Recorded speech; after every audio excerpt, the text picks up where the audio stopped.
Welcome back. So, first we're going to critique the left.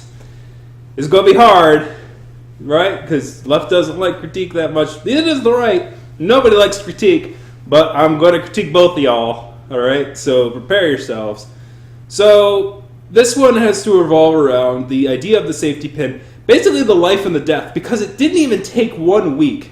And I'm wearing it, and it's kind of out of fashion right now, all right? But I'm going to say what I'm going to say, and it's going to be quite interesting, all right? So I'm going to make my case. So the left has critiques about the safety pin. The safety pin, was seen as the thing is like, man, we stand by you. We will stand by our principles of being more welcoming as a society, despite the victory of Donald J. Trump. Now, interestingly, like most Twitter trends and stuff like that, a lot of people are like, well, this seems out of touch as well. And, there were some reasonable critiques by minorities, by those in the minority community. Particularly, I'm going to talk about this one. There was a Washington Post article by a Zach Linty, who is by this picture is a black gentleman. And I read his article, and it was a fair assessment. It basically laid to bear. It says, yeah, you're wearing this thing that you could buy at a dollar store. You could buy a 10-pack of these at a dollar store, and wear it as much as you want, but it really doesn't pertain to any action, and that's a fair critique. That critique was also shared by other individuals, and of course, a white man had to try and one-up this critique by minorities by going, "Dear white people, your safety pins are embarrassing." That's the name of the article. It is by a white guy named Christian Kirtley.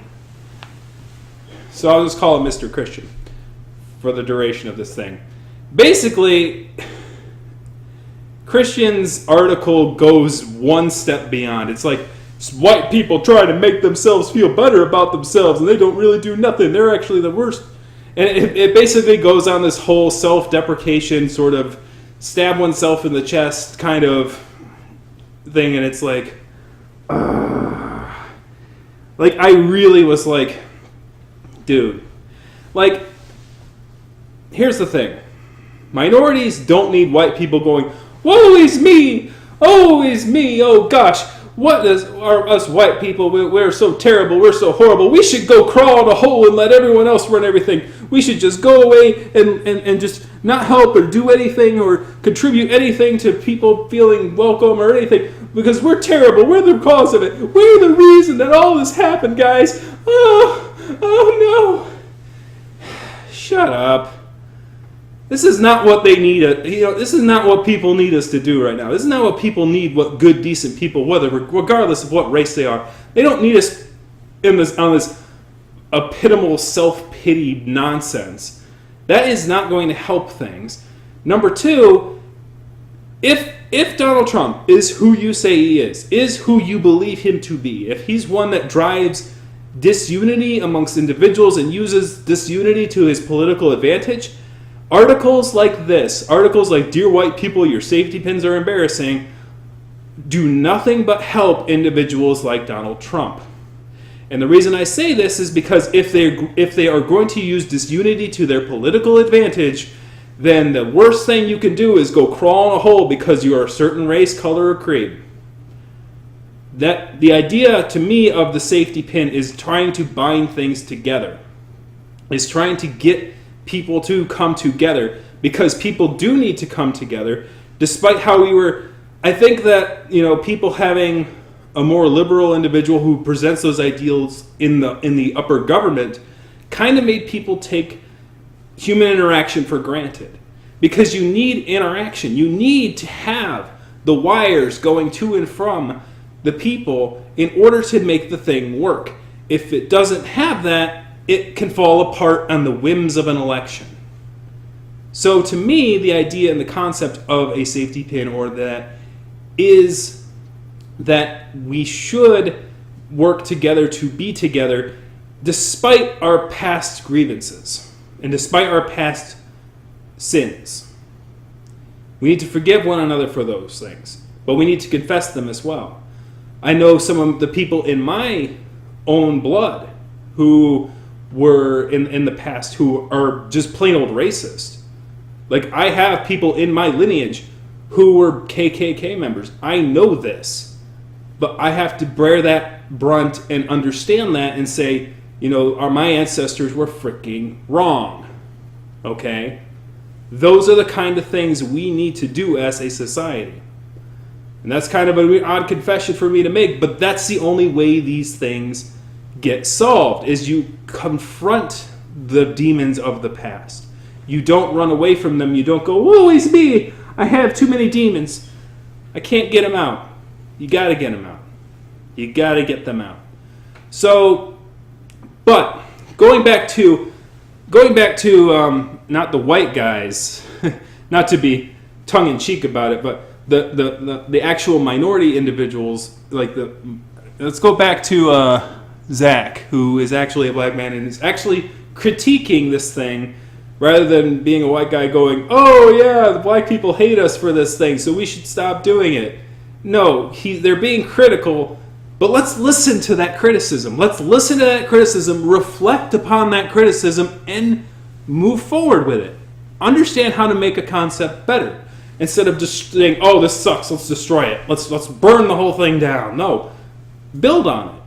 You understand what I'm saying? So let's see what he actually had to say. And what he actually had to say was it doesn't really prove just going out, buying a little safety pin, putting it on your chest, doesn't really prove that you are for us or that you are in the fight. Like, how do you know? It's like, even though you got a safety pin on your chest, are you going to stand up when something bad goes down, or are you going to run away? And that's the question that, it's like a pin is only as good as the person underneath it. It's just, that's what he's saying.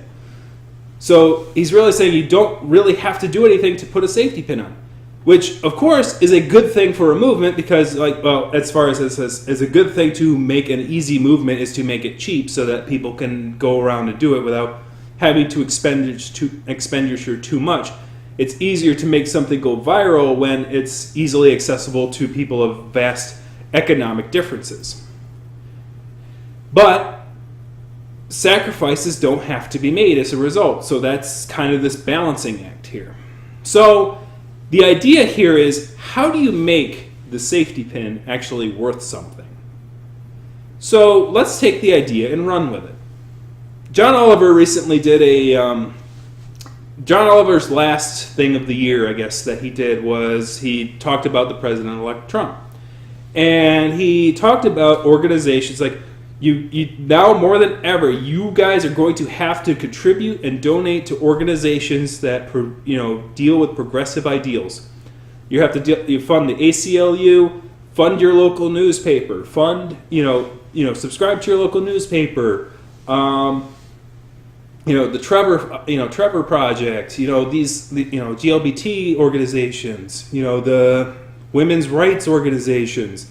All these different organizations he listed at the bottom of the screen saying, you're going to have to step in and contribute to these organizations in order for them to be able to fight against whatever this administration is going to do. So let's take that idea, and let's take the safety pin idea, and let's merge them together. What if we had designer safety pins from these organizations? Let's make them like Boy Scout badges, all right? Let's take the safety pin idea, let's take the contribution idea, and let's bring it together. Let's bring these two ideas together in one unit. So that way you can have like a designer safety pin that's like, I funded the Trevor Project, so you'd have like one with a rainbow flag. Or I funded, basically a sort of a green organization that looks out for planetary things and tries to, create more energy efficient infrastructure or something like that. An organization which works together for that. Have a sort of a safety pin that's designed around the planet, or a green safety pin or something like that, or like a specialty green safety pin with like the organization's logo on it. I contributed to the ACLU. Have a sort of a civil liberties designed safety pin. Have them, as I said, when you contribute to these things, have a safety pin designed around that. And if you want to have like super special ones for like higher contributors versus less, like make them cool. Like make them something like it's like, yeah, look at what I did. I contributed to these things, and people should be like, yeah. See, now I see that you have a safety pin, but I also see that you actually put down your money where your mouth is. And thank you for that. Or like the NAACP. You could have one too. If you contribute to the NAACP, hey, I have my NAACP pin on. You understand what I'm saying? Combine the two ideas. Because one says, I'm in it for the fight for progressing, for progressive issues. But the other one also says, but having it designed in a certain way says, I actually put my money where my mouth is. It's just an idea, just a thought.